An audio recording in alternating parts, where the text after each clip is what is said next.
श्रीराम जय राम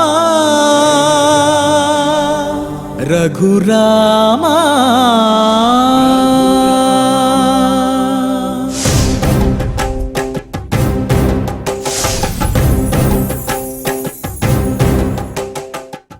ओं नमो वेंकटेशाय। कुवलयदलनीलः पीतवासास्मितास्यो विविधरुचिरभूषा भूषितो दिव्यमूर्तिः दशरथकुलनाथो जानकी प्राणनाथो निवसतु मम चित्ते सर्वदा रामचंद्रः। కువలయం వంటి నీలి కలువ వంటి శరీర ఛాయతోటి పీతాంబరములను ధరించి చిరుమందహాసము చేస్తూ ప్రసన్నవదనంతో భక్తులందరినీ కూడా అనుగ్రహించే ఆ శ్రీరామచంద్రుడు భక్తులమైనటువంటి మనందరి యొక్క హృదయాలలోనూ ఎల్లప్పుడూ కూడా నివసించుగాక అని స్వామివారిని ప్రార్థిస్తూ తద్రూపాంతరుడైనటువంటి వెంకట రాఘవుని యొక్క అనుగ్రహంతో భక్తులందరూ కూడా సకల సంపదలతో తొలుతూగాలి అని ఆకాంక్షిస్తూ తిరుమల తిరుపతి దేవస్థానం వారు ఈ కలియుగ వైకుంఠంలో నిర్వహిస్తున్నటువంటి శ్రీమద్ రామాయణం బాలకాండ పారాయణ కార్యక్రమంలో నేటికి మనం 269వ రోజులో ప్రవేశించాము. మన బాలకాండ పారాయణ కార్యక్రమాన్ని ప్రారంభించుకుంటూ శ్రీ గురు ధ్యానపూర్వకంగా సమష్టిగా సత్సంకల్పం చేసుకుందాము. ఓం నమో వెంకటేశాయ. శ్రీ గురు ధ్యానం.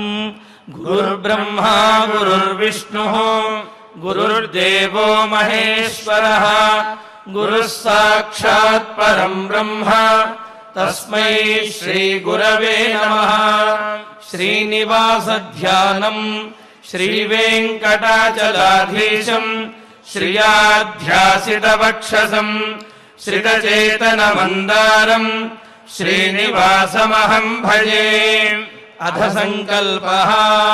శ్రీమదాదివరాహ క్షేత్రే విరాజమానస్య శ్రీ పద్మావతి జానేః అఖిలాండకోటి బ్రహ్మాండనాయకస్య శ్రీరామచంద్ర రూపాంతరస్య భగవతః శ్రీ వెంకటేశ్వర స్వామినః సన్నిధౌ హనుమత్ సీతా లక్ష్మణ భరత శత్రుఘ్న పరివార సమేత శ్రీరామచంద్ర పరబ్రహ్మణః పరిపూర్ణానుగ్రహేణ అస్మిన్ భువనే అతిశీఘ్రమేవ విశూచికాక్రిమేః వినాశనార్థం భారతవర్షస్య అభివృద్ధౌ నిమగ్నానాం విద్యా విత్త వాణిజ్య కృషి వైద్య వైజ్ఞానిక దేశరక్షణాదిరంగేషు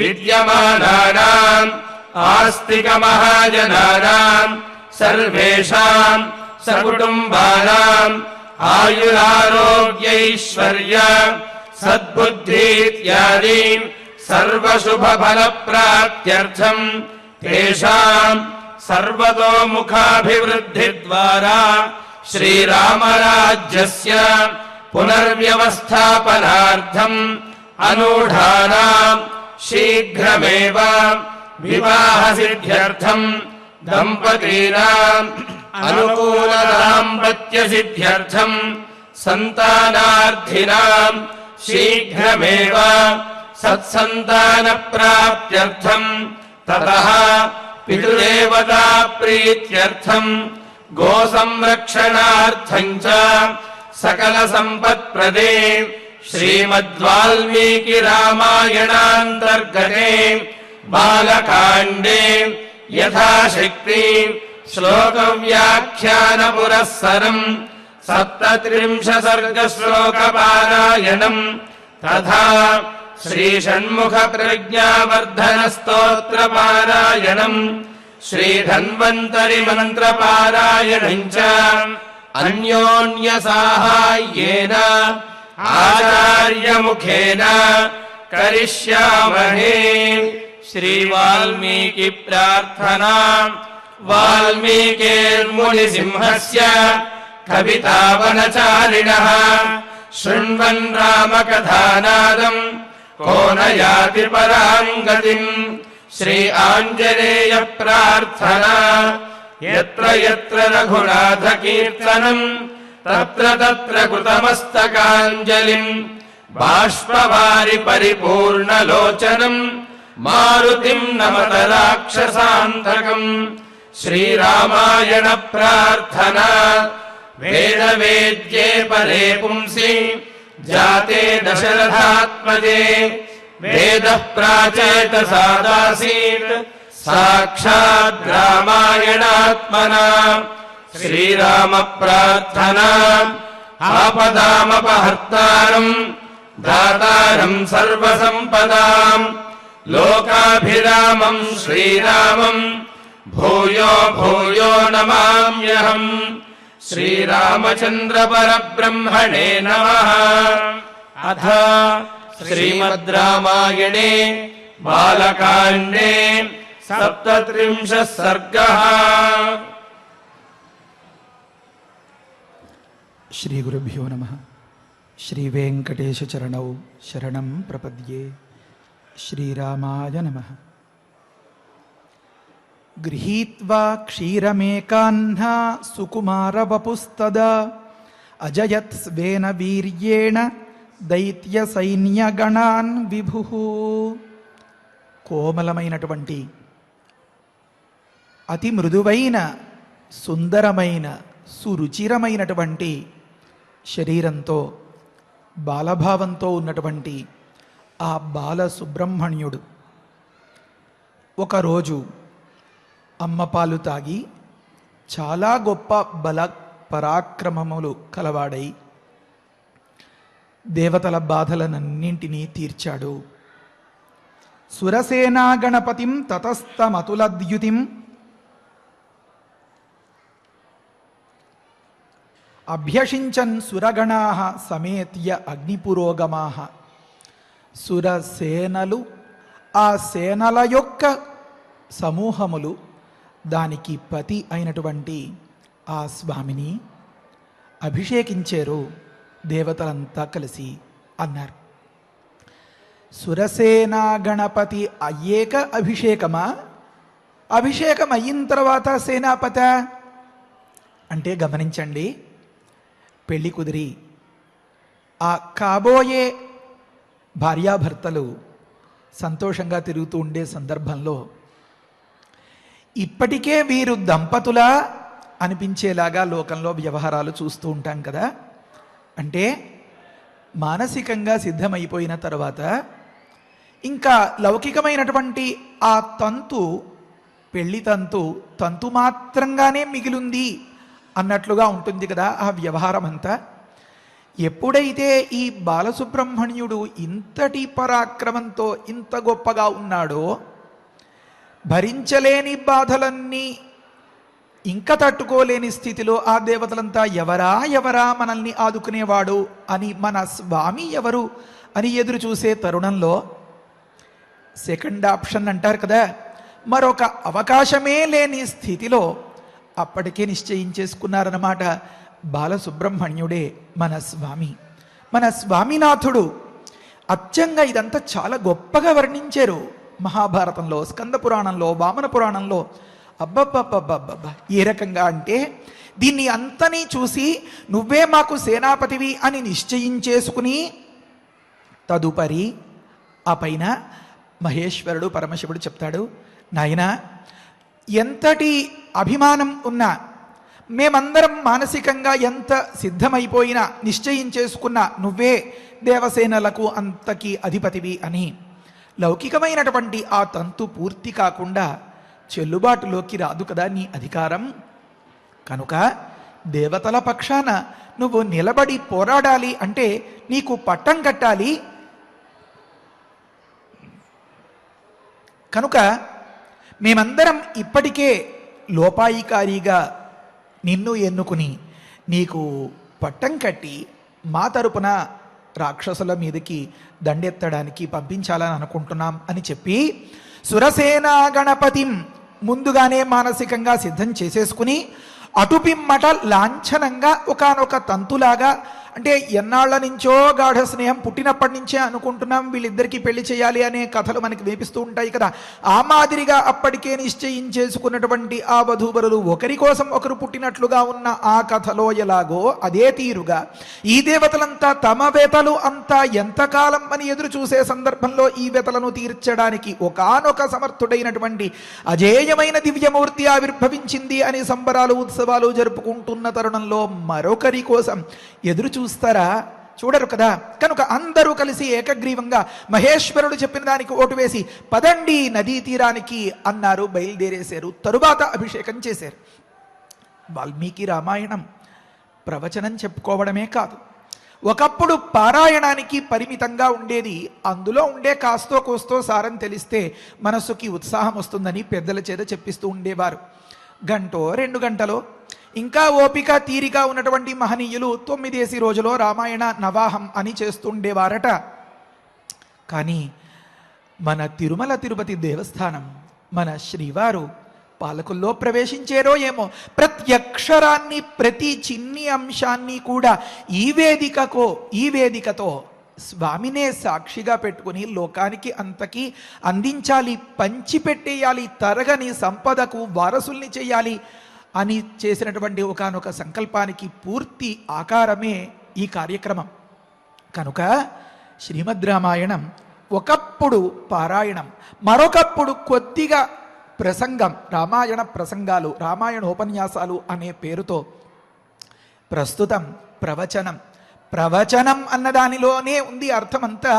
వచనం అని చెప్తే చాలు కదా, శ్లోకాల్ని కాస్త వివరించడం అని ప్రవచనం అని చెప్పడంలో ఆ ప్రవచన శబ్దాన్ని సార్థకం చేసుకునే పని చేస్తున్నాం మనం.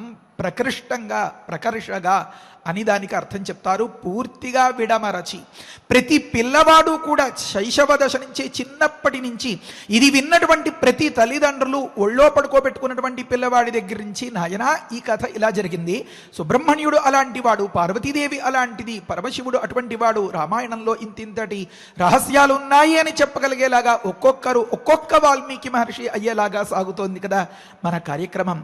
ఇది పూర్తిగా పెద్దల సంకల్పమైతే అక్షరాల ప్రేక్షకుల విశాలమైనటువంటి హృదయం, వారి ఆదరణ, వారి అపేక్ష, అవే దీనికి ప్రధానమైనటువంటి పునాదులు.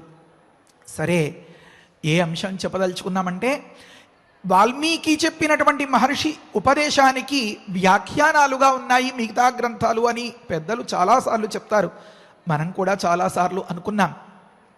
ఒకానొక సందర్భంలో అక్కడ ఏం జరిగిందో చూడకపోయినా చూసినట్లుగా తాను గమనించి మనకి చూపించడానికి సిద్ధపడినటువంటి మహర్షి ప్రతి అంశాన్ని కూడా జరిగినట్లుగా పూసగుచ్చినట్లు అలా చెప్పుకుంటూ ఉంటే సందర్భంలో, చెబుతూ పెడుతూ ఉండేటటువంటి సందర్భంలో సురసేన గణపతిగా ఉన్నటువంటి వాణిని లాంఛనం కోసం అభిషేకం చేశారు అన్నారు.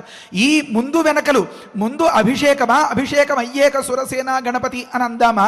కాదు, సురసేన గణపతిగా నిశ్చయించేసుకున్న తరువాత లాంఛనంగా అభిషేకం జరిగిందా అనే అంశాన్ని వివరించుకోవాలి అంటే వామన పురాణం, వరాహ పురాణం, మత్స్య పురాణం, లేకపోతే త్రిపుర రహస్యం, లేకపోతే మహాభారతం, అవన్నీ పరిశీలించుకోండి అన్నట్లుగా వదిలిపెట్టేస్తారన్నమాట. మన ఆలోచనలకి కవి యొక్క సౌందర్యం అది, కవి యొక్క హృదయం అది, ఆ కవి యొక్క తాత్పర్యం అది. కనుక సురసేన గణపతికి అభిషేకం చేశారు అన్నారు. అభిషేకం అయ్యేక సురసేనాపతి కాలేదు మన స్వామి. అంటే గమనించండి, స్కిల్ అంటారు కదా, సమర్థత, సత్తా, చావ ఉంటే ఆ వ్యక్తికి అధికారంతో పెద్ద పని లేదు, బాధ్యత ముందుగా అప్పచెప్పేస్తారు. కానీ లోకమంతా ఏదైనా ఆక్షేపిస్తుందేమో అని కాబోలు కాస్త అధికారం కూడా అప్పచెప్తారు, పదవి కూడా అప్పచెప్పడం మనం లోకల్లో గమనిస్తూ ఉంటాం కదా.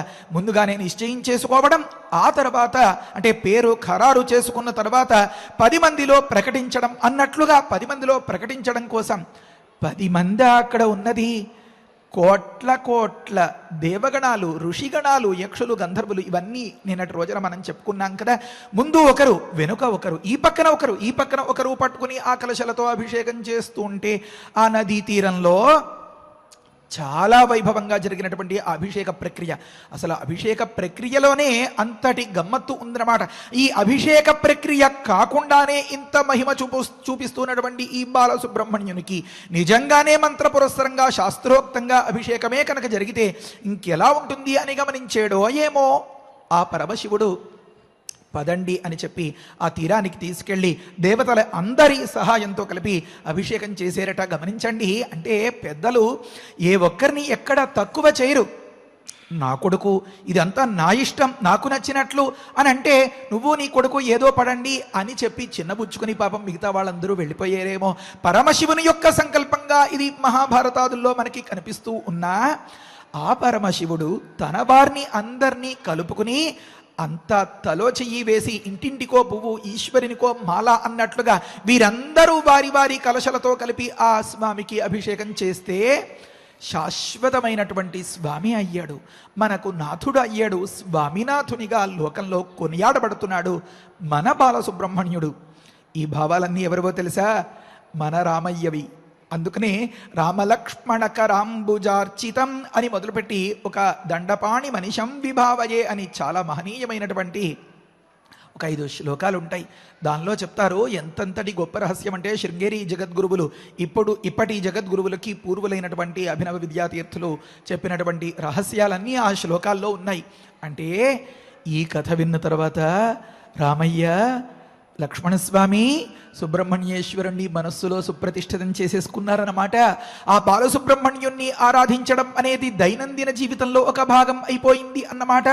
కనుక తమ తమ ఇష్టదేవతలు ఏ రకంగా ఉన్నా, ఎలా అయితే వెంకటేశ్వరుడు శివభక్తుల్ని సైతం నేను కూడా అనుగ్రహించగలను, నేను ఆ శివుని కంటే వేరే స్వరూపం కాదు అని వెంకటేశ్వరునిగా కీర్తింపబడుతూ ఒకనొక స్వామి భక్తుల్లో ఆళ్వార్లు పే ఆళ్వార్ అన్నవారు ఈ రహస్యాన్ని చెప్తారు. స్వామి, నువ్వు శివుడిగా కూడా లోకాన్ని అనుగ్రహిస్తున్నావయ్యా, శివక్షేత్రానికి వెళ్ళలేకపోయేననే బాధ అక్కర్లేదన్నమాట. స్వామిని చూసేటప్పటికే ఆ జటాజూటం, ఆ నాగభూషణం, ఇలాంటి అంశాలన్నీ కూడా శివభక్తులకు శివునిలో ఏది చూసినంత మాత్రం చేత పరవశం కలిగిపోతుందో అలాంటివన్నింటినీ దగ్గరగా పెట్టుకుని నేనే రారా నా దగ్గరికి అన్నట్లుగా ఆ మొక్కు కూడా ఇక్కడే తీర్చుకోవచ్చు అన్నట్లుగా ఉన్న మన వెంకటేశ్వరుడు ఇంకొక కోణంలో కటిహస్తాన్ని చూపించి స్వామి పుష్కరిని పెట్టుకుని కుమారతీర్థం వగైరాలు పెట్టుకుని ఆ స్కందుణ్ణి కూడా నేనే, కావాలంటే విష్ణు సహస్రనామం చదువుకో, స్కంద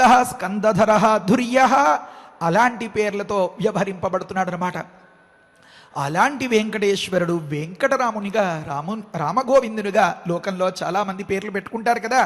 అలా తమ తమ ఇష్టదైవాల్ని అన్నింటినీ ఒకే చోట చూసుకోవడానికి వీలయ్యేలాంటి ఒక దివ్యమైనటువంటి మూర్తి కదా స్వామి వెంకటేశ్వరుడు. అదే మాదిరిగా సుబ్రహ్మణ్యుడు కూడా ఒక పెద్ద రహస్యం ఏమంటే, స్వామికి మురుగా మురుగా మురుగా అని తమిళనాడులో చాలా వ్యవహారం ఉంటుంది. వారు కకారాన్ని గకారంగా పలుకుతూ ఉంటారు. అక్కడ ఒక రహస్యం చెప్పారు. ఏమని అంటే, ము అన్నదానికి వాసుదేవుడు అర్థమట, విష్ణువు శ్రీహరి. రు అన్నదానికి రుద్రుడు అర్థమట. క అన్నదానికి కోహవై నామ ప్రజాపతి అని వేదం చెప్తోంది. ప్రజాపతి గారు చతుర్ముఖుడు అర్థమట.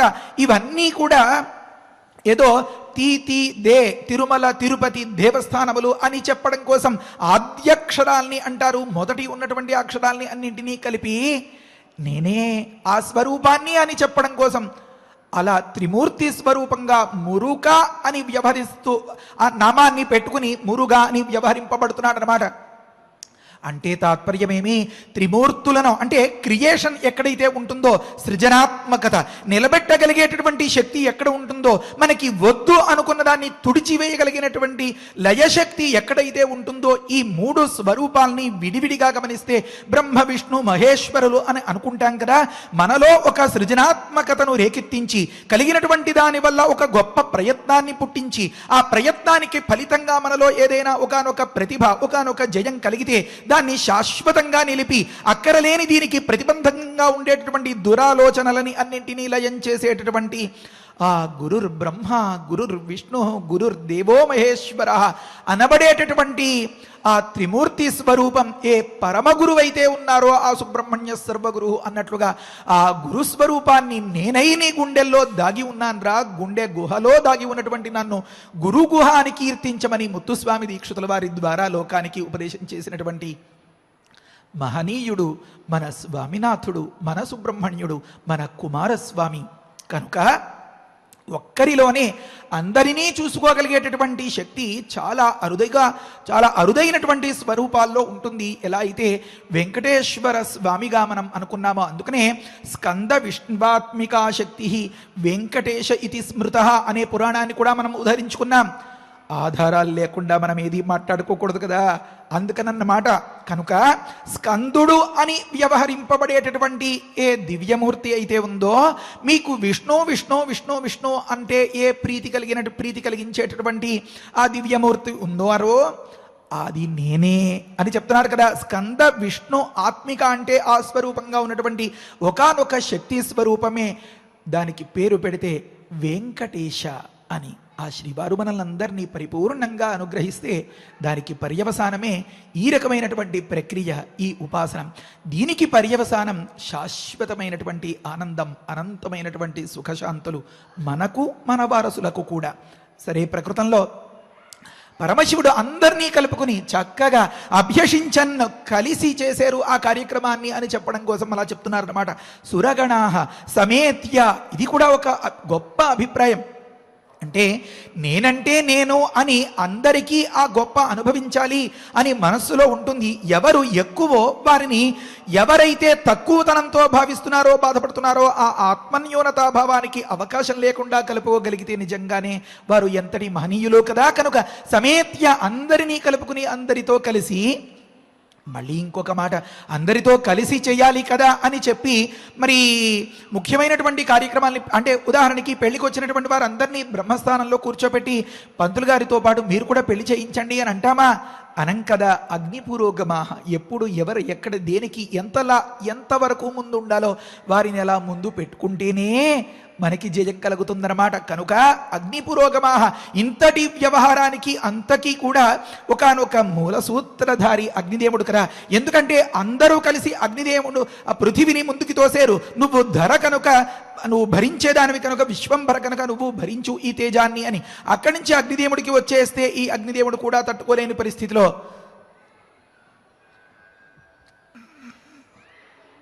గంగకు అప్పచెప్పాడు ఆ తేజస్సును అని అనుకున్నాం కదా. ఎంత జాగ్రత్తగా అప్పచెప్పాలి. ఒక వస్తువు ఎంత విలువైనదో దాని విలువను కాపాడేటటువంటి ఆ కొరియర్ ఉన్నారే, వారు ఎంతటి ముఖ్యులు. కనుక అందుకనే కదా లోకంలో వారికి అప్పచెప్తే అది భద్రంగా మన ఇంటికి వచ్చేస్తుంది, సందేహమే లేదు అని చాలా భరోసంగా కొంతమంది మాత్రం విషయంలోనే అలా చెప్పుకుంటూ ఉంటారు. ఆ మాదిరిగా అగ్నిదేవుడు దీనికి అంతకి ఇంత మూల కారణం కనుక అగ్నిపురోగమాహ, అగ్నిరగ్రే ప్రథమో దేవతానాం, సర్వమంగళ స్వరూపుడు కనుక దీపం వెలిగించకుండా ఏం వ్యవహారం అవుతుందండి మనకి. కనుక ఆ అగ్నిదేవుణ్ణి ముందుగా పెట్టుకుని ఆ దేవతలంతా కూడా అంత వైభవంగా అంత అభిషేక ప్రక్రియ నిర్వహించారట. నిన్నటి రోజున మనం అనుకున్నాం కదా, కాస్త వెన్ను ముదిరి కాస్త కూర్చోబెడితే కూర్చోగలిగేటటువంటి స్థితి వచ్చిన తరుణంలో అమ్మ పోస్తుంది ఆ చెంబులతో నెత్తి నుంచి నీళ్లు, ఆశీర్వచనం చేస్తుంది శ్రీరామరక్ష శ్రీరామరక్ష అని.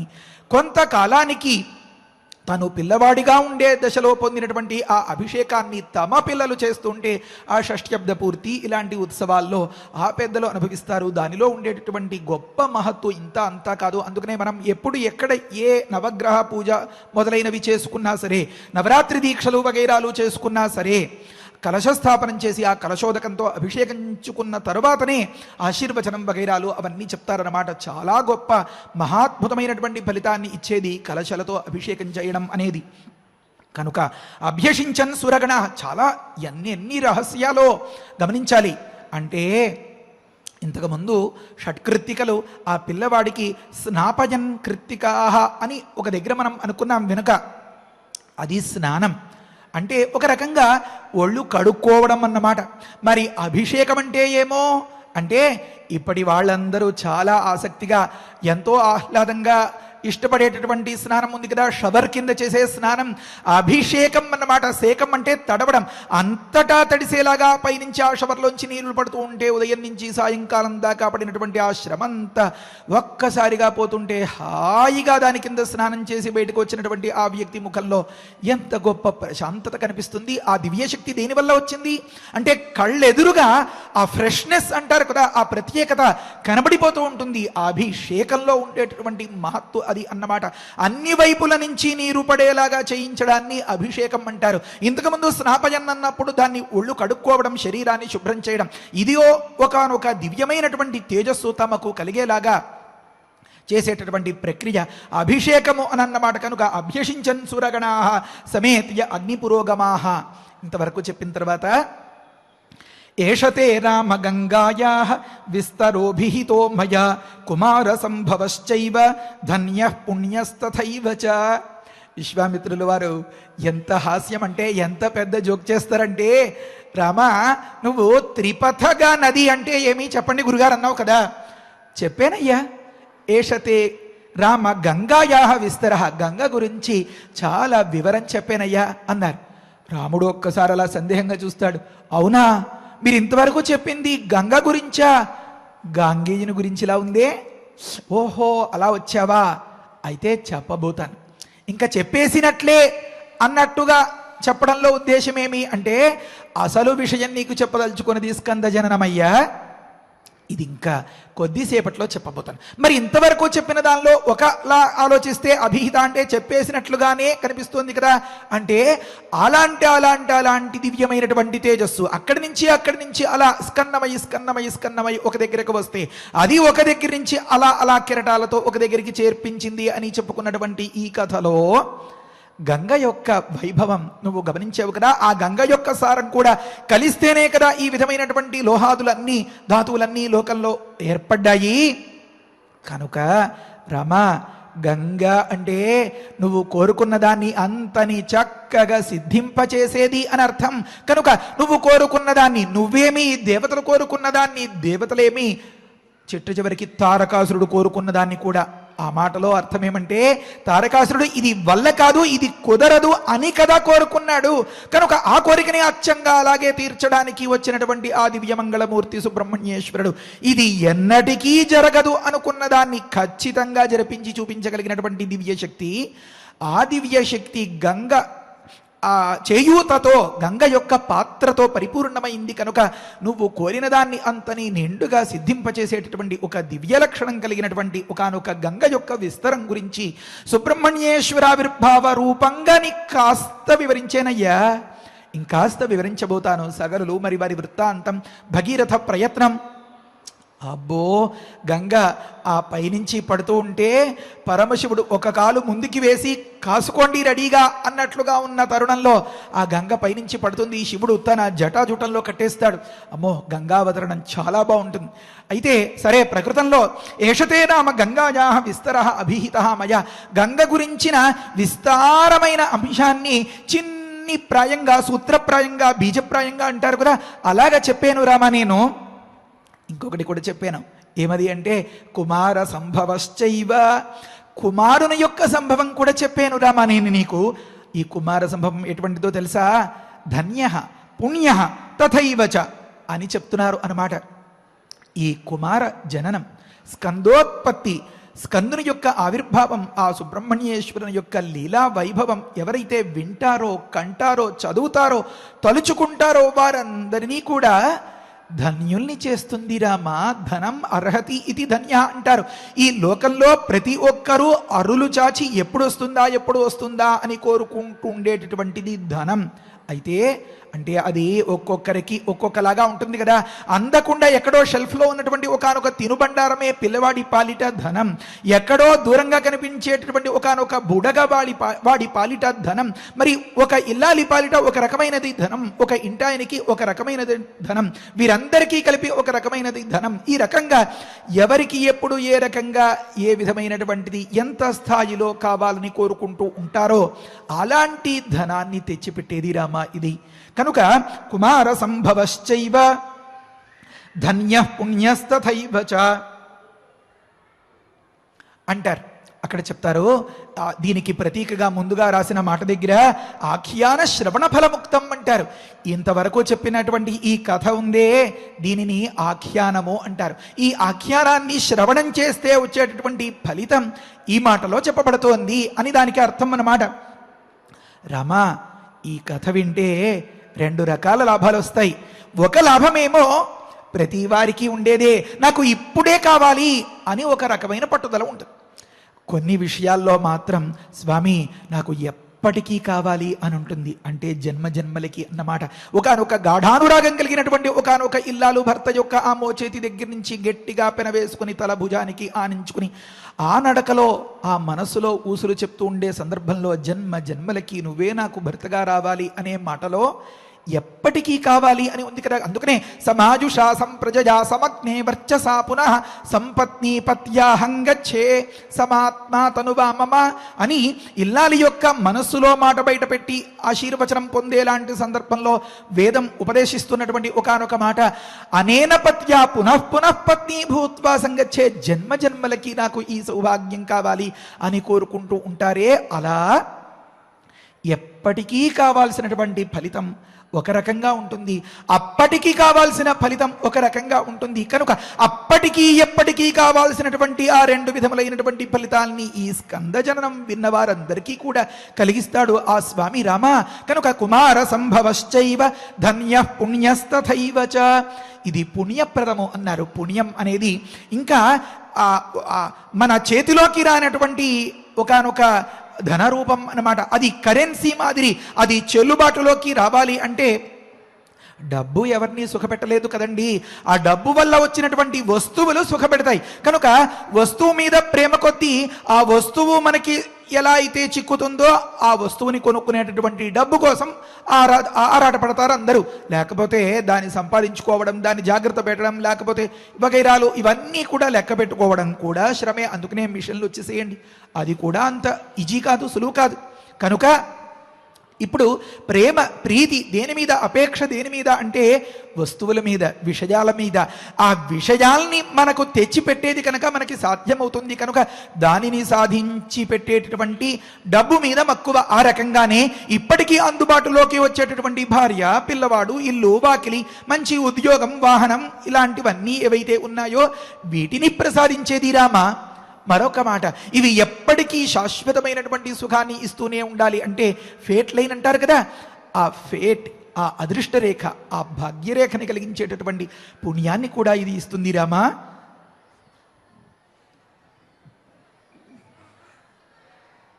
అవునా గురుగారు?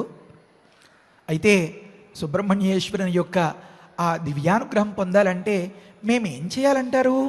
వినండి. భక్తశ్చ కార్తికేయే కాకుత్స్థ భువి మానవ ఆయుష్మాన్ పుత్రపౌత్రైశ్చ స్కంద సాలోక్యతాం వ్రజేతు అని అంటారు. అంటే రామా, భక్త చ యహ కార్తికేయే ఒక్క మాట ఉంది. తూ చ తప్పకుండా పాటించడం అంటారే, ఇలాంటి చోట్లే పెద్ద పరీక్ష అన్నమాట. అంటే భక్తుడయ్యున్నంత మాత్రం చేతను చాలు, మరొక్క మాట అన్నట్లుగా చ అని ఉందన్నమాట. కార్తికేయుని యందు ఎవరికైతే పరిపూర్ణమైనటువంటి భక్తి ఉంటుందో అలాంటి భక్తునికి చాలా చాలా సత్ఫలితాలు కలుగుతాయి. అవునా గురుగారు? మరి నాకు తెలియకనో చేతకాకనో ఏదైనా అపరాధం వల్ల నేనంత భక్తి చూపించలేకపోతే అక్కడ చెప్తారు, భక్తి లేకపోయినా కూడా శృణుయాద్వ. అంతగా అవధానం పెట్టి నేను వినలేను గురుగారు, నేను ఏదో 10 సార్లు స్కందధరోధుర్య లేకపోతే యోగీశ్వర మహాసేన కార్తికేయ అగ్నినందన అని గబగబానేస్తాను, నాకు ఆఫీస్కి టైం అయిపోతుంది గురుగారు, నేను పెద్దగా సమయం వెచ్చించలేను. కనుక వినాలంటే చాలా మనసు పెట్టాలి, ఏమేమో ప్రశ్నలు వేస్తారు, ఏమేమో సందేహాలు వస్తాయి. పఠేద్వాపి. కనుక భక్తుడయ్యి ఉంటే, ఈ కథను శ్రద్ధగా విని ఉంటే, ఈ కథకు సంబంధించినటువంటి ఆ ఘట్టాల్ని పారాయణం చేసిన, కనీసం నోటితో ఆ నాలుక చివరి నుంచి ఆ అక్షరాలుగా వాటిని ఉచ్చరించినంత మాత్రం చేతనైనా సరే వారికి అందరికీ ఫలితాలు కలుగుతాయి అని. అందుకనే కదా రేపటి రోజున మనం ఈ పారాయణం కోసం అంతగా ఎదురు చూస్తున్నాం. కనుక భక్తః చ యః కార్తికేయే యః శృణుయాత్ యః పఠేద్వా, విన్నవారికి పఠించిన వారందరికీ కూడా ఈ ఫలితాలు కలుగుతాయి. ఎక్కడ? ఓ కాకుత్స్థ రామ, భువి మానవ మాతృడైనంత మాత్రం చేతను చాలు. ఈ భూమి మీదే ఈ బొందితోనే ఈ శరీరంతోనే వాడు ఆయుష్మంతుడవుతాడు. ఈ ఫలితాలు వేరే జన్మలో వస్తాయి. కనుక గొప్ప పుణ్యం చేసి ఇప్పుడు చనిపోతే అప్పుడు ఈ పుణ్య ఫలితం పొందగలుగుతామని ఒకానొక జీవిత బీమాలాగా వ్యవహారం కాదండి ఇది. మరేమి అంటే స్కందుడా మజాకాన, సుబ్రహ్మణ్యేశ్వరుడా మరొకట. కనుక ఇది ఈ బొందితోనే ఫలితం పొందగలిగించేది రామ. కనుక ఆయుష్మాన్, మంచి ఆయుష్మంతుడు అవుతాడు. గురుగారు, ఆయుష్మంతుడు అంటే ఏదో 10 ఏళ్ళో పోనీ 25 ఏళ్ళో బతికేస్తారు అనుకోండి, అది కూడా ఆయుష్యే కదా. మరి ఆహా, అలా కాదు. ఈ ఆయుష్ ఎటువంటిదంటే శతాయు పురుష శతేంద్రియ అన్నట్లు. ఎలా తెలిసింది ఆ మాట అంటే ఆయుష్మాను అన్నప్పుడు ఇంతటి ఆయుష్ అని మెన్షన్ చేయలేదు కదా, నిర్దేశించలేదు కదా గురువుగారు. కంగారు పడకు నాయనా. ఆయుష్మాన్ పుత్రపౌత్రైశ్చ అంటే వాడు ఆయుష్మంతుడు అయి ఉంటాడనుకో. బ్రహ్మచారిగానే శరీరం విడిచిపెట్టేస్తే అప్పుడేమి ఉపకారం? అతడికి గొప్ప పుత్ర సంతతి కలుగుతుంది. పుత్ర సంతతి కలుగుతుంది అంటే ఎక్కడ కలుగుతుంది? ధర్మ ప్రజా సంపత్త్యర్థజ్ఞ స్త్రియముద్వహే. ఇల్లాన్ని ఎందుకుని చేపడుతున్నాడు పురుషుడు వరుడు అంటే గొప్ప పుణ్యప్రదమైనటువంటి లోకమంతా ఔరాని మెచ్చుకునేలాంటి ధార్మికమైన ప్రజ, అదే పెద్ద సంతతి సంపద నాకు. కనుక ధర్మ ప్రజ అనే సంపద నాకు కలగడం కోసం అని చెప్పుకుంటున్నాడు. కనుక పుత్రప్రాప్తి కలగాలంటే ముందు ధర్మపత్ని రావాలి. ధర్మపత్ని వస్తే మరి ఇల్లు లేకుండా ఎక్కడ కుదురుతుందండి అంతా. కనుక ఇంటిని చూసి ఇల్లాలిని చూడాలి అని కదా నానుడి, లోకంలో సామెత చెప్తూ ఉంటారు. కనుక ఆ ఇల్లాలు వాకిలి వ్యవహారం ఇదంతా ఇల్లుంటేనే కదా. ఈయన గృహస్థు అని పిలవబడాలంటే గృహం ఉండాలి కదా. కనుక గృహప్రాప్తిని కూడా కలిగిస్తాడు. అంటే ఒకదాని వెంట ఎన్ని అంశాలు అలా వరుసగా వచ్చేస్తాయో గమనించండి. మరి భార్య ఉంది, ఇల్లు ఉంది అంటే మరి దాని నిర్వహణం వ్యవహారం అంతా చూసుకోవద్దండి. 4 రాళ్ళు సంపాదించుకోవాలి కదా. అప్పుడే ఈ పిల్లవాడు అడిగినటువంటి బొమ్మలో లేకపోతే బుడగలో వగైరాలో అవి కొనిపెడుతూ అక్కడక్కడ సరదాగా సాయంకాలం అలా తిప్పుతూ ఆదివారం ఓ షికారు, నెలకి ఒక యాత్ర అన్నట్లుగా వ్యవహారాలు అవి చేయగలుగుతారు. కనుక ధన సంపద. కనుక ఇలా ఒకదాని వెనుక ఒకటి లేకుండా ఒకటి సాగదు. కనుక వాటన్నింటిని నిండుగా సంపాదింపజేసి ప్రసాదించి అనుగ్రహించేటటువంటిది నాయన ఈ కథ. కనుక పుత్రులు కలుగుతారు. అవునా గురుగారు? అంతేనా? ఇంతటి సంతోషం నా పిల్లలు కలిగేటప్పటికే తీరిపోతుందంటారా? కాదు నాయన, వారికి కూడా పిల్లలు కలగాలి. అంతవరకు పౌత్రులు అంటే తమ పిల్లలకు, అంటే 3rd జనరేషన్ అంటారు కదా, 3వ తరం వరకు కూడా ఈ పుణ్యం ఇలా సాగుతూనే ఉంటుందన్నమాట. అంటే ఒకానొక సందర్భంలో తను చేసినటువంటి పుణ్యం తను అనుభవించేయగా, తన తరువాతి వారసులు అనుభవించేయగా, వారి వారసులు అనుభవించేసేంతటిగా ఉంటుంది అని చెప్పడం తాత్పర్యం అన్నమాట. కనుక ఆయుష్మాన్ పుత్రపౌత్రైశ్చ. కనుక తనకు తన భార్య, ఇల్లు, వాకిలి వ్యవహారం, తమ దంపతులు ఇద్దరికి పండంటి సంతానం, ఆ పండంటి సంతానం కూడా పండంటి సంతానం అని మురిసిపోయేలాంటి పౌత్ర సంతతి, ఇలాంటి సంతతిని అంతని అనుగ్రహిస్తాడు సుబ్రహ్మణ్యుడు. కనుక ఆయుష్మాన్ పుత్రపౌత్రైశ్చ. గురుగారు, అంతా అనుభవించేసామనుకోండి, మనవల్ని కూడా చూసేసాం. లేదా ఇప్పటికే అంత పెద్దవాళ్ళుగా ఉండేవాళ్ళు ఎవరైనా ఉండొచ్చు. ఇప్పుడు నాకు కొత్తగా పెళ్లి చేసుకోవాల్సిన అవసరమా లేదు. ఒకవేళ నేను అనుకున్నా ఇల్లాలు ఒప్పుకోదు అని ఎవరైనా నాలికి ఖర్చుకోవచ్చు.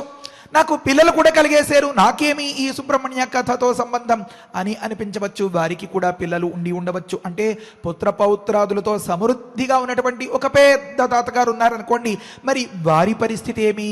ఈ ఆనందాలన్నీ ఇలా గడుపుతూ ఉండగా వారందరూ చుట్టూత దగ్గరగా అందుబాటులో సన్నిహితంగా ఉన్న సందర్భంలో ఆరోగ్యంగా శరీరాన్ని విడిచిపెట్టేస్తే స్కందసాలోక్యతాం వ్రజేత్. ఎంత అద్భుతమైనటువంటి మాట అంటే, ఎక్కడో ఏదో ప్రమాదంలో, ఎవరు దిక్కులేని స్థితిలో, ఎక్కడో ఏ వైద్యశాలలోనో, ఏ బెడ్ మీదో, ఏ రకమైనటువంటి పరిస్థితిలోనో కాకుండా దేహత్యాగం. పుత్రపౌత్రైశ్చ అని చెప్పిన దానిలో ఉండేటటువంటి ఒకానొక సూచన ఏమంటే, దాన్ని వ్యంగ్యము లేకపోతే ధ్వని అని పిలుస్తారు శాస్త్రజ్ఞులు. అంటే వీరందరూ దగ్గరగా ఉండగా హాయిగా సంతోషంగా అలా వెళ్ళొస్తానని చెప్పినంత తేలికగా అనాయాసేన మరణం వినా దైన్యేన జీవనం అన్నారు కదా. ఏ విధమైనటువంటి ఆయాసం లేకుండా ఈ తొడుగు విడిచిపెట్టి ఇంకొక తొడుగు తొడుక్కుని ఆ సుబ్రహ్మణ్యేశ్వరుని చెంత చేరిపోయి శాశ్వతమైనటువంటి ఆనందాన్ని పొందుతాడు రామ. కనుక మానవుడన్నవాడు ఈ భూమి మీద తన జీవితంలో ఒక్కసారైనా ఇంత విపులంగా పరమశ్రద్ధగా కనుక ఈ కథను విన్నా కన్నా మననం చేసినా తలుచుకున్నా పారాయణం చేసినా ఆయుష్మాన్ పుత్ర పౌత్రైశ్చ స్కంద సాలోక్యతాం వ్రజేత్ అని చెప్పి రామచంద్రమూర్తికి పరిపూర్ణమైనటువంటి మంగళాశాసనం చేసి ఆ బ్రహ్మర్షి విశ్వామిత్రులు గురుదేవులు ఆ కథను కొంత అక్కడికి ఆపారు. తదుపరి కథ మరి తరువాయి ప్రవచనంలో రేపటి రోజున మనం అఖండంగా పారాయణం చేసుకోవాలి అని సంకల్పించుకున్నాం కదా. ఆ అఖండ పారాయణంలో ఒక ప్రత్యేకమైనటువంటి షష్ఠీదేవి స్తోత్రం చదువుకోవాలి అని కూడా అనుకున్నాం కదా. మరి ఆ షష్ఠీదేవి స్తోత్రమో ప్రజ్ఞా వివర్ధన స్తోత్రమో వాటి గురించి కొద్దిగా ప్రస్తావించుకుని మనం ఈనాటి ప్రవచనాన్ని ముగించుకుని ఈ శ్లోకాల్ని పారాయణం చేసుకుందాం.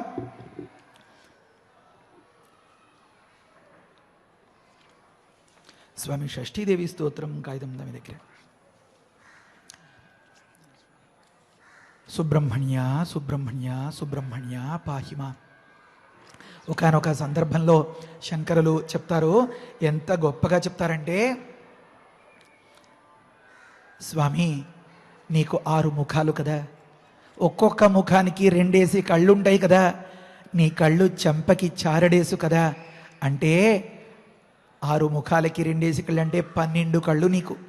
ఆ 12 కళ్ళతో టింగ్ టింగ్ మని అటు ఇటు తిప్పుకుంటూ మొత్తం అందరినీ చూసి అందరినీ అలరిస్తున్నావు కదా. ఆ కంటి కొస నుంచి వచ్చేటటువంటి ఒక చిన్నపాటి చూపు నా మీద పడే స్వామి, నీ సొమ్మేమైనా పోతుందా? ఆ మాత్రం కటాక్షం తగిలితే చాలు నేను బాగుపడిపోతాను అంటున్నారు. అంటే విశాలేషు కర్ణాంత దీర్ఘేష్వజస్రం దయాస్యందిషు ద్వాదశస్వీక్షణేషు. అవి విశాలంగా ఉన్నాయి నీ ఆ క్షణములు, కర్ణాంతములుగా ఉన్నాయి, చెవిని తాకేస్తున్నాయా ఈ విశాలమైనటువంటి నేత్రాలు అనిపించేలాగా. దీర్ఘంగా అంత వెడల్పుగా ఉన్నటువంటి ఆ కళ్ళతో అజస్రం ఎప్పుడు దయాస్యందిషు దయ కురిపిస్తూనే ఉంటాయి స్వామి. వాటితో ద్వాదశసు ఈక్షణేషు 12 కళ్ళున్నాయి. 12 కళ్ళ తాలూకు చూపుల్ని నేను కోరుకోవట్లేదు స్వామి. మరేమి మయి ఈషత్కటాక్ష, 12 ఏ ఒక్క కన్ను తాలూకో ఏ కాస్త ఎటువైపు నీ చుట్టూతా తిరిగే సందర్భంలో నీకు అన్ని వైపులా ముఖాలు ఉన్నాయి కనుక ఆ కను కొస నుంచి తగిలేటటువంటి ఆ కటాక్షం, క్రీగంటి చూపు అంటారో అదేదైతే ఉందో, సకృత్ పాతితశ్చేతు, నా మీద పడేస్తే, పాతిత అంటే పడవేయబడితే, భవేత్తే దయాశీల కానామహాని. ఓ దయాశీల, నీకేమైనా హాని ఉందా? కనుక నీ కటాక్షం చూపించి నన్ను అనుగ్రహించవయ్యా సుబ్రహ్మణ్య అని ప్రార్థిస్తారన్నమాట. ఆ రకంగా ఆ సుబ్రహ్మణ్యేశ్వరుడు మనల్ని అనుగ్రహిస్తే లోకంలో మనం పొందలేని ఫలితం, శుభం, మంగళం, సుఖం, ఆనందం ఏది ఉండదన్నమాట. కనుక ఈ విషయాన్ని, లోకంలో ఉండేటటువంటి విషయాలన్నీ దిగదుడిపే, ఇంతకంటే ఆత్మానందం చాలా గొప్పది అని ఎన్నుకున్నటువంటి యోగులు అందరూ కూడా ఏ సుబ్రహ్మణ్యేశ్వరుని పరమభక్తితో ఆరాధిస్తూ ఆశ్రయించి పరమానందాన్ని శాశ్వతంగా పొందుతూ ఉంటారో అలాంటి యోగులందరికీ కూడా మన స్వామి ఈశ్వరుడు యోగీశ్వర మహాసేన, గొప్ప సేన కలవాడు. ఇందులో ఒక్కొక్క దానిలో ఎన్నెన్ని అంతరార్థాల్లో ఒక్కొక్క మాట ఒక్కొక్క రోజు చెప్పుకున్నా మనకి తృప్తిగా అనిపించదు. అలా ఉంటుంది ఆ వాతావరణం అంతా. లౌకికమైనటువంటి దృష్టితో ఆది భౌతికంగా అంటారు, అలా చూస్తామా అంటే బహిర్ముఖంగా ఉంటామా? గొప్ప గొప్ప సేనలన్నీ ఉన్నాయి ఆ సుబ్రహ్మణ్యేశ్వరుని చేతిలో, ఆ సేనాపతి. అంతర్ముఖులమవుతామా? మనలో ఉండేటటువంటి ఈ ఇంద్రియములో అన్నింటినీ దేవశబ్దంతో వేదంలో వ్యవహరిస్తారు కనుక ఈ దేవసేనలు అంటే ఈ లోపల ఉన్నటువంటి ఆ స్వామికి అవి సేనలు కనుక మన ఇంద్రియాలని అన్నింటినీ అటు ఇటు తాపెట్టుకున్నటువంటి ఇచ్ఛాశక్తి, క్రియాశక్తి అంటారు. వల్లి దేవసేన ఈ ఇద్దరిని, ఆ ఇద్దరితో కూడినటువంటి ఆ సుబ్రహ్మణ్యేశ్వరుడు మధ్యలో ఆ శక్తిని, దండాన్ని పట్టుకున్నటువంటి తరుణంలో ఆ దండము జ్ఞానశక్తి స్వరూపం అంటారు. కనుక ఇచ్ఛాశక్తితో, క్రియాశక్తితో కూడినటువంటి ఆ జ్ఞానశక్తి స్వరూపంగా ఉన్నటువంటి నువ్వు నాలో ఉండేటువంటి ఆ సేనలన్నింటికీ అధిపతివి స్వామి కనుక ఈ గుండె గుహలో నువ్వు దాగి నన్ను నడిపించేటటువంటి ఒకానొక సైన్యాధ్యక్షుడవయ్యా నువ్వు. మహాసేన కార్తికేయ, ఎక్కడో పుట్టి ఎక్కడో పెరిగి ఎవరికో చెంది అన్నట్లుగా నడుస్తుండేటటువంటి ఆ తరుణంలో ఎక్కడ పరమశివుడు, ఎక్కడ భూదేవి, ఎక్కడ పార్వతీదేవి, ఎక్కడ అగ్నిదేవుడు, ఎక్కడ గంగ, వీరి ఎవరూ కాదు అన్నట్లుగా ఎక్కడో కృత్తికల్ని అనుగ్రహించిన మహనీయ, నన్ను అనుగ్రహించవా ఓ కార్తికేయ? అగ్నినందన, అగ్నిదేవునికి పరమానందాన్ని కలిగించేటటువంటి ఓ దివ్యమంగళమూర్తి, నువ్వు సనత్కుమారుడవయ్యా. అంటే చాలా గొప్ప అర్థం ఏమి అంటే సనతు అన్నదానికి ఎప్పటికీ అనర్థం అన్నమాట. కొంతమంది అమ్మలు అంటూ ఉంటారు పిల్లల్ని చూసి, వాడు చిన్నప్పుడు ఆడుకున్నటువంటి ఆటలే, వాడికి ఆ ముద్దు చేస్తున్నటువంటి ఆ దృశ్యాలే, వాడికి అన్నం తినిపిస్తూ ఉండేటటువంటి ఆ అనుభూతులే ఇప్పటికీ నాకు గుర్తొస్తూ అలా జ్ఞాపకాలుగా ఉంటాయి. ఆ చిన్న స్వరూపాన్ని నేను ఎప్పటికీ తలుచుకుంటూ ఉంటాను అని చెప్తూ ఉంటారే. ఆ మాదిరిగా లోకంలో తమ పిల్లలకు సంబంధించినటువంటి బాలభావం ప్రతి తల్లికి ఎంతో ఆనందాన్ని ఇస్తుంది కనుక లోకంలో ఉన్న భక్తులందరినీ కూడా తల్లులనిగా చేసి వారి కన్న పిల్లల పట్ల వారు ఎంత ప్రేమానుభూతి పొందుతారో అంత ప్రేమానుభూతి పొందించడానికి ఎప్పటికీ బాలభావంతో ఉండేటటువంటి ఓ బాలసుబ్రహ్మణ్య సనత్ కుమార అన్నమాట. ఎప్పటికీ బాలభావంతో భక్తుల్ని అనుగ్రహించేవాడవా. తరువాత సేనాని, ఈ సేనను నడిపించేటటువంటి ఈ దివ్యమైనటువంటి మూర్తివైన నీవు శంకర సంభవుడవయ్యా. పరమశివుని యొక్క తేజస్సు నుంచి ఆవిర్భవించావు. గంగేజ, గంగ యొక్క పాత్ర అంతటిది నీ యొక్క ఆవిర్భావంలో. తామ్రచూడశ్చ, ఇందులో రెండు భావాలు కనిపిస్తాయి.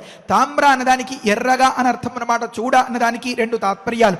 ఈ ముందు ఉన్నటువంటి ఆ ముంగురులు అంటారు, ఆ వెంట్రుకలు ఎర్రగా ఉన్నాయి అని ఒక తాత్పర్యం. మరొకటి ఏమి అంటే కోడి కుక్కుట ముందే అది ఒకటి. ఆ కోడికి పైన తామ్రవర్ణంలో ఉంటుందన్నమాట ఒక చిన్నపాటి ఆ పింఛమనో వగైరా ఏం పేర్లతో అనుకోవచ్చో దాన్ని. కనుక దానిని ధ్వజంగా పెట్టుకున్నటువంటి నీ జెండా యందు దాన్ని ముద్రింపించుకున్నటువంటి అది ఒక తాత్పర్యం. నీ ముంగురులు ఆ మాదిరిగా ఎర్రగా ఉన్నాయి. అగ్నిలోంచి పుట్టినవాడు మరి ఎలా ఉంటాయండి వారి స్వామి వెంట్రుకలు.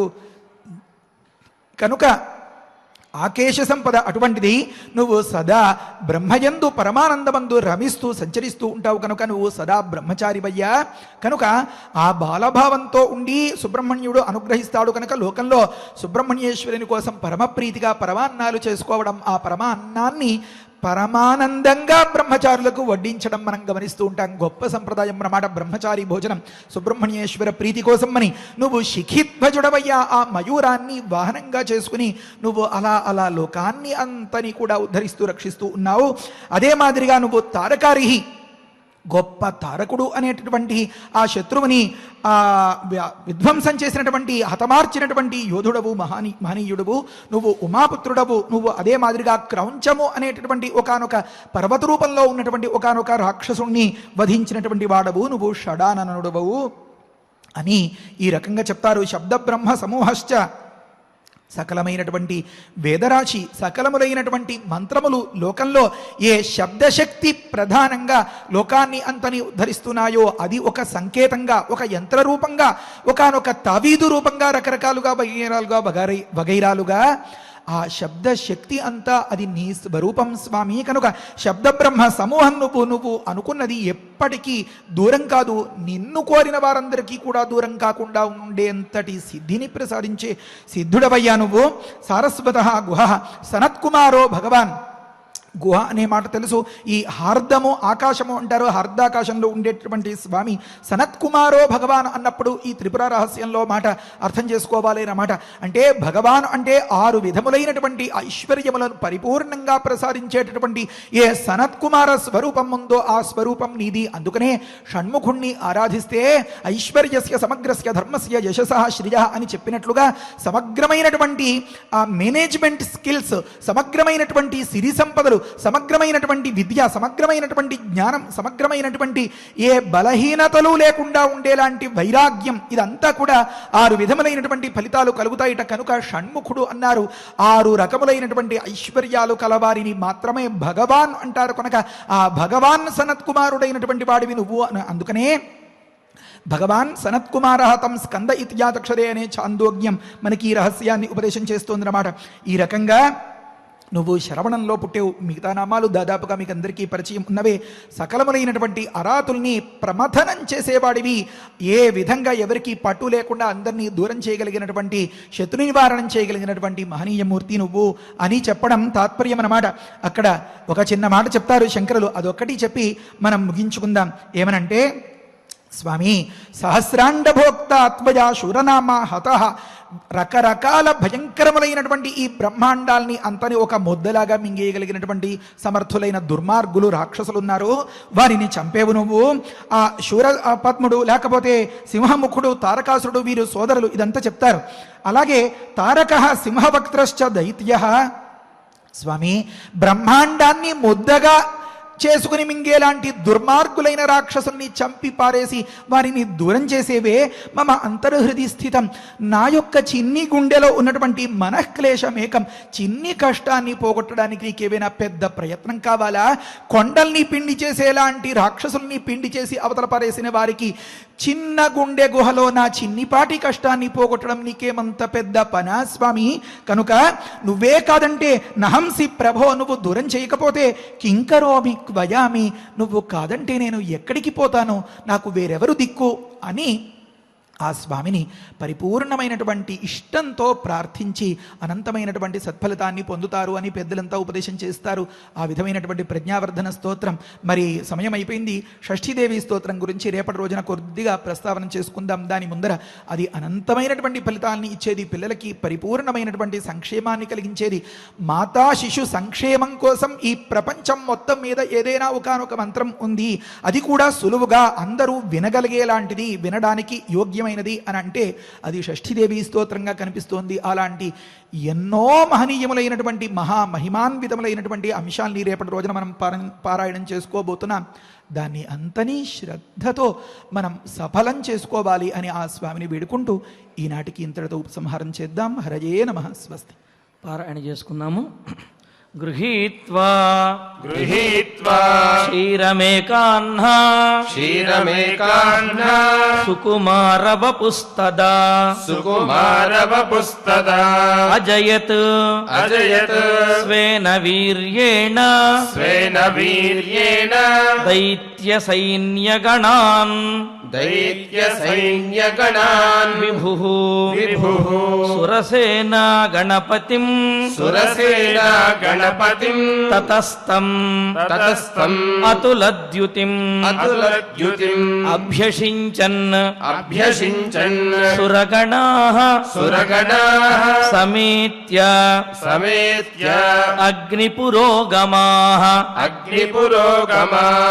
ఏషతే రామ గంగాయాః విస్తరః అభిహితో మయా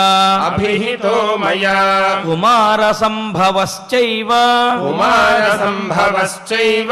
ధన్యః పుణ్యః తథైవ చ భక్తశ్చ యః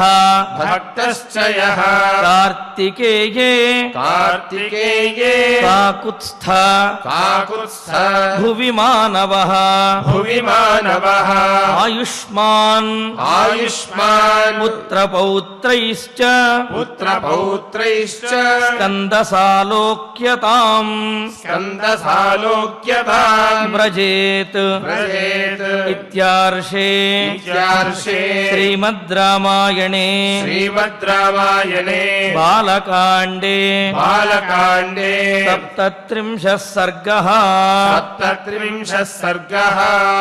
రమ్యమైనటువంటి రామాయణ ప్రవచనంలో కుమారస్వామి వారి యొక్క పట్టాభిషేకము, అదేవిధంగా ఈ కుమార జననాన్ని వినడం వల్ల కలిగేటటువంటి ఆ ఫలితములు, వాటిని అన్నింటినీ కూడా చక్కగా విన్నాము. విక్రమార్జిత రాజ్యస్య స్వయమేవ మృగేంద్రత అని అన్నట్లుగా పరాక్రమం ద్వారాను స్వశక్తితోటి వచ్చినటువంటి ఈ రాజ్యాధికారము, దేవసేనాధిపత్యము కుమారస్వామికి. మరి అటువంటి కుమారస్వామికి పుట్టుకతోటే అంతటి గొప్ప తేజస్సు, పరాక్రమము ఇవన్నీ ఎలా వచ్చాయి అని అంటే త్రిపుర రహస్యాన్ని బట్టి వారు సనత్కుమారుల యొక్క అంటే సనత్కుమారులే పరమేశ్వరునికి వరమునిచ్చి సనత్కుమారులే కుమారస్వామిగా ఆవిర్భవించారు అని చెప్పి త్రిపురారహస్యం ద్వారా మనం తెలుసుకున్నాం. మరి సనత్కుమారులు ఎవరు అంటే దానికి సమాధానం మనకు భాగవతంలో తెలుస్తున్నది. సనత్కుమారులు ఎవరో కాదు, బ్రహ్మమానస పుత్రులుగా ఆవిర్భవించినటువంటి సాక్షాత్తు శ్రీమన్నారాయణుడే అనే విషయం మనకు భాగవతంలో ద్వితీయ స్కంధంలో మనకు చక్కగా తెలియజేశారు. మరి బ్రహ్మమానస పుత్రుడిగా ఆవిర్భవించినటువంటి ఆ మహావిష్ణువు సనత్కుమారులుగా ఆవిర్భవించారు. ఆ సనత్కుమారులే పరమేశ్వరుని ద్వారా మరలా కుమారస్వామిగా ఆవిర్భవించారు. మరి అటువంటి స్వామి యొక్క అనుగ్రహంతో ఆ శ్లోకాలన్నీ కూడా మనం పారాయణ చేసుకున్నాము. ఇక ఇప్పుడు ఫలశ్రుతి మనందరము కలిసి పారాయణ చేద్దాము. ఫలశ్రుతి కుటుంబ వృద్ధిం ధనధాన్య వృద్ధిం శ్రియశ్చ ముఖ్యా సుఖముత్తమం చ శ్రుత్వా శుభం కావ్యమిదం మహార్థం ప్రాప్నోతి సర్వాం భువి చార్థ సిద్ధిం. శ్రీరామచంద్ర పరబ్రహ్మణే నమః. ప్రజ్ఞావర్ధన స్తోత్రాన్ని చదువుదాము. అథ శ్రీ షణ్ముఖ ప్రజ్ఞావర్ధన స్తోత్రం యోగీశ్వర మహాసేన కార్తికేయ అగ్నినందన సనత్కుమార సేనానీ స్వామి శంకర సంభవ గాంగేయ తామ్రచూడశ్చ బ్రహ్మచారీ శిఖిధ్వజ తారకారి ఉమాపుత్ర క్రౌంచారాతి షడానన శబ్ద బ్రహ్మ సమూహశ్చ సిద్ధః సారస్వతః గుహః సనత్కుమారో భగవాన్ భోగమోక్షప్రదః ప్రభుః శరజన్మ గణాధీశ పూర్వజః ముక్తిమార్గకృత్ సర్వారాతి ప్రమాధీ చ వాంఛితార్థప్రదాయకః ఫలశ్రుతిః అష్టావింశతి నామాని త్రికాలం తు హి యః పఠేత్ ప్రకర్ష శ్రద్ధయా యుక్తః మూకో వాచస్పతిర్భవేత్ మహామంత్రమయానాంచ మహానామ్నాం ప్రకీర్తనాత్ మహాప్రజ్ఞామవాప్నోతి నాత్ర కార్యా విచారణ పుష్య నక్షత్రమారభ్య దశవారం పఠేన్నరః పుష్య నక్షత్ర పర్యంత అశ్వత్థమూలే దినే దినే పురశ్చరణమాత్రేణ సర్వపాపైః ప్రముచ్యతే ఇతి శ్రీరుద్రయామల రహస్యే ప్రజ్ఞావర్ధన స్తోత్రం సంపూర్ణం. ధన్వంతరి ధ్యానం నుండి మంగళాంతం వరకు మనందరము కలిసి పారాయణ చేద్దాము. అథ ధన్వంతరి ధ్యానం అచ్యుతానంత గోవింద విష్ణో నారాయణామృత రోగాన్ మే నాశయాశేషాన్ ఆశు ధన్వంతరే హరే ఆరోగ్యం దీర్ఘమాయుష్యం బలం తేజోధియం శ్రియం స్వభక్తేభ్యోనుగృహంతం వందే ధన్వంతరిం హరిం. ధన్వంతరేరిమం శ్లోకం భక్త్యా నిత్యం పఠन्ति ये అనారోగ్యం న తేషాం స్యాత్ సుఖం జీవంతి తే చిరం. ఓం నమో భగవతే వాసుదేవాయ ధన్వంతరయే అమృతకలశహస్తాయ వజ్రజలౌకహస్తాయ సర్వామయ వినాశనాయ త్రైలోక్యనాథాయ మహావిష్ణవే స్వాహా.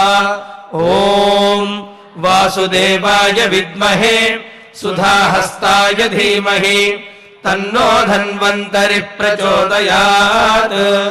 అధనవగ్రహ ప్రార్థనా ఆరోగ్యం పద్మబంధుర్వితరతు నితరాం సంపదం శీతరశ్మిః భూలాభం భూమిపుత్రః సకలగుణయుతాం వాగ్విభూతిం చ సౌమ్యః సౌభాగ్యం దేవమంత్రి రిపుభయశమనం భార్గవః శౌర్యమార్కిః దీర్ఘాయుః సైంహికేయః విపులతరయశః కేతుః ఆచంద్రతారం అరిష్టాని ప్రణశ్యంతు దురితాని భయాని చ శాంతిరస్తు శుభం మేస్తు గ్రహాః కుర్వంతు మంగళం.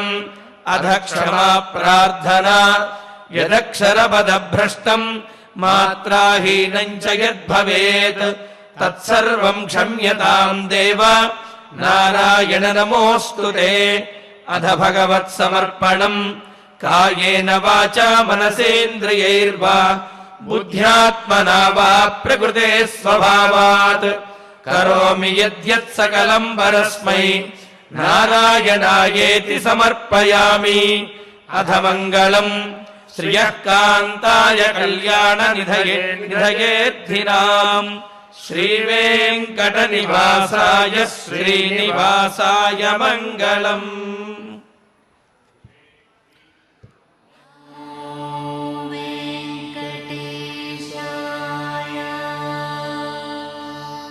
ఓం